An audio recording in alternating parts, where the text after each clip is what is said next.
This is something I've been calling for all damn year, and I swear, as soon as he's done it, it helps with the rotations too because they're not as tired. But stop putting on a full court press and play half court defense. And he's done that the last 2 games for the most part. Against Florida Atlantic, maybe got out. He tried to press a couple of times, but he got out of it really quickly. Right. But just switch your looks up, playing half court defense, have your guys sit down and defend. Because this team is not built to communicate at that level. No. Their recovery times aren't very good. They're bad at scrambling. They're not like your teams of the past. You don't need to put pressure on every single team you see in the front court. No, and those 2 things, I think, have equaled substantially better results. And they were easy tweaks to make, seemingly. Because defensively, you're already not a very good team. So why put yourself at more of a disadvantage by playing a full court press? Don't put yourself at a disadvantage, and we see the differences when those things are tweaked. Also, correct me if I'm wrong, it's at least close. All 5 starters, I think, played 28-plus minutes. 30. Was it 30? In the FAU game, yeah. They all played 30. And then the only bench player that got more than 10 minutes was Jaden. Yeah. Then the other guys were like 1, 4, 2, 7, and 5, something like that. Yeah. And that made a big difference as well.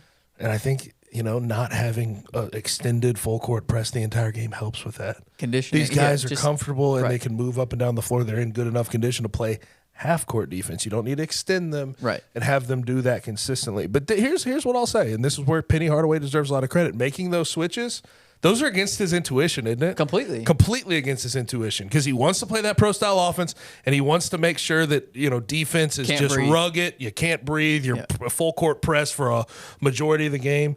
He went against his intuition, and it worked out. Yeah. And my hope is that this is like a learning experience for him as to, okay, this personnel doesn't fit what I usually want to do, but if I fit my schemes to this personnel, we can have success. Right. Because this is an offensive team.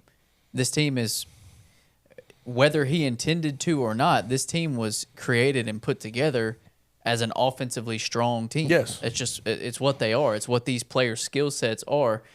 And to play to that, clearly much better.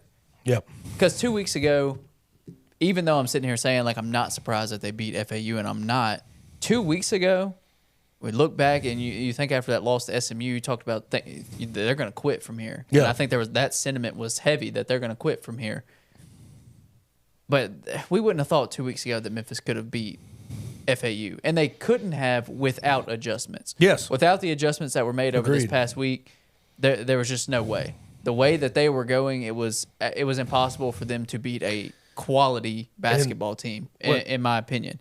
And so for Penny and the staff to make some of these tweaks, and obviously we were very critical of what's been going on, as we should be, and we're going to be fair in the same right in saying that finally some adjustments, some tweaks were made, and you get 2 wins that you had to have, and you beat a really quality team in FAU, and you never looked uncomfortable in that game. If that makes sense. And the crazy thing, they didn't shoot well. No, neither team shot well. But they looked like absolute garbage on the offensive end shooting wise. They shot a lesser percentage from the field, and they shot 18% from 3, and still won a ball game. They played well defensively. They didn't turn the ball over. They played at least even though shots weren't falling, they played together. And they offensively. got dirty work points too. Right. They won on the offensive glass and second chance opportunities. But they have three players with 8+ rebounds: Nick Jourdain, Naquan Tomlin. I think that's right. And David Jones.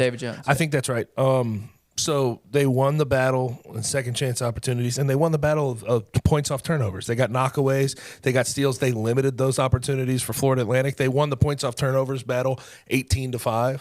Yeah. So it's like, it just feels like there's a clear formula for this team to succeed. Play your best guys, alleviate some of the pressures that you normally put on them defensively, and then give them some structure on offense. And I think if you do those things, win or lose, you're going to just play better basketball. You're going to look better. Optically, it's going to look much better. There is